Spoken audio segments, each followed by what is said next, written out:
incident began when another inmate unexpectedly approached him while he was standing near the phones. Without prior warning or provocation, the man removed the top half of his jail-issued uniform and assumed a command stance. Wilson initially appeared confused, unsure if the man was serious.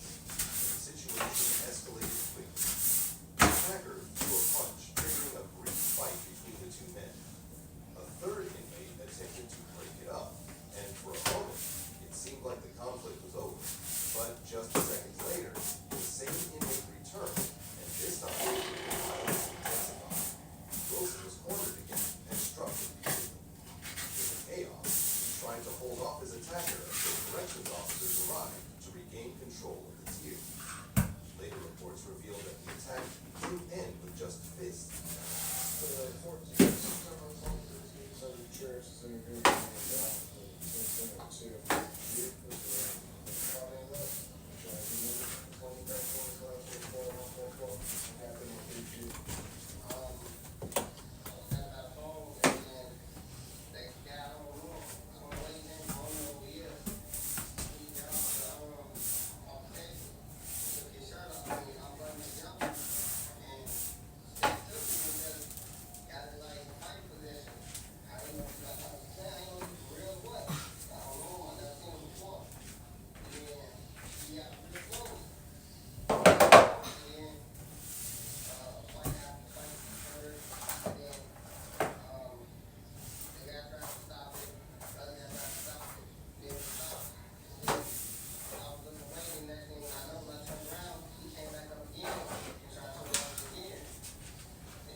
Mother by her son is one of the most disturbing crimes a community can process.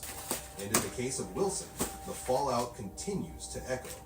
His pursuit of fame came at the ultimate cost. And now he is serving a nearly century-long sentence with no chance of freedom. This case wasn't about gang violence. It wasn't about drugs or street feuds.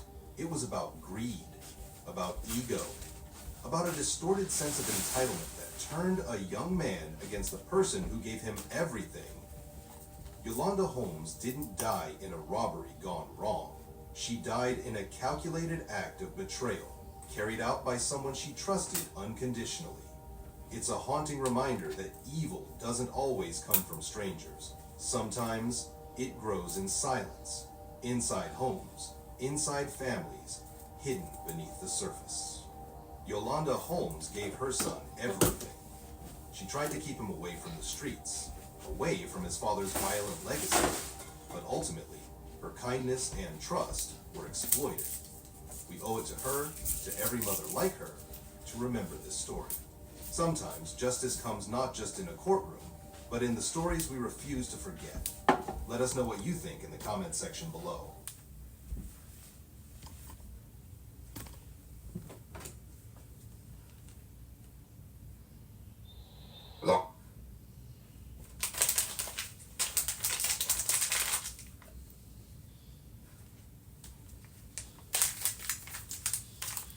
We said big bad cussing out the obvious thing. Kaga. Ooh. Tragedy unfolded in broad daylight at Stoddard Place Apartments. Neighbors heard the argument escalating. They heard the gunshots, 5 of them, that ended Cavia's life before Tridarius turned the weapon on himself. Their baby girl, barely 4 months old, became an orphan in a matter of minutes. If this story already has you on edge, you need to stay until the end, because what I'm about to reveal will change how you think about social media forever. Make sure to hit that notification bell so you never miss these crucial stories that could save your life or someone you love. This isn't just another tragic headline. This is a wake-up call about the hidden dangers lurking behind every relationship status update, every breakup announcement, every attempt at freedom that gets broadcast to the world.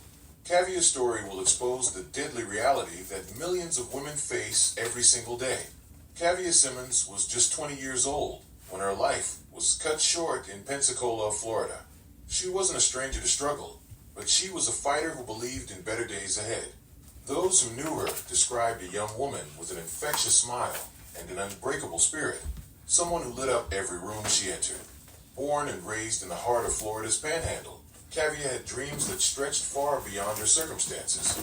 She wanted stability, love, and most importantly, a safe future for her daughter. Friends remember her as someone who never gave up hope.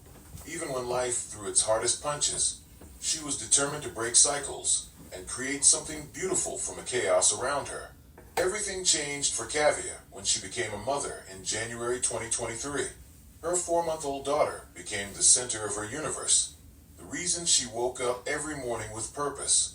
She had just celebrated her very first Mother's Day weeks before her death, posting photos of herself and her baby girl with pure joy radiating from her face. Motherhood transformed Kavia in ways her family could see. She became more protective, more focused on building a stable life. Her uncle, Corey Richardson, watched as his niece embraced her new role with fierce dedication. She talked constantly about wanting to provide her daughter with everything she never had growing up: security, unconditional love, and freedom from fear. But beneath Kavia's hopeful exterior, there were cracks that only those closest to her could detect. Her social media posts in the weeks leading up to her death told a different story than the smiling photos suggested. She had been sharing cryptic messages about wanting to find a man with money and stability, posts that hinted at dissatisfaction with her current situation. Her Facebook activity revealed a young woman searching for something more, something better than what she had. She posted about being tired of games, about wanting real love, about deserving better treatment. These weren't just random thoughts. They were breadcrumbs of a woman preparing to make a major life change, even if she didn't fully realize the danger that decision would bring. The most heartbreaking revelation came from Kavia's uncle, Corey Richardson, who saw her just one day before the tragedy. His words would haunt everyone who heard them. "I saw both of them yesterday. They were happy and laughing as usual." Very shocking. This statement reveals the terrifying reality of domestic violence, how quickly love can turn lethal, how normal everything can appear right before disaster strikes. Corey had no idea that the laughter he witnessed would be the last time he'd see his niece alive. There were no obvious warning signs, no dramatic fights or visible bruises that day.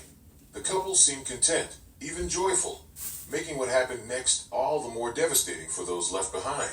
What makes Kavia's story even more tragic is how close she was to her family, particularly her Uncle Corey.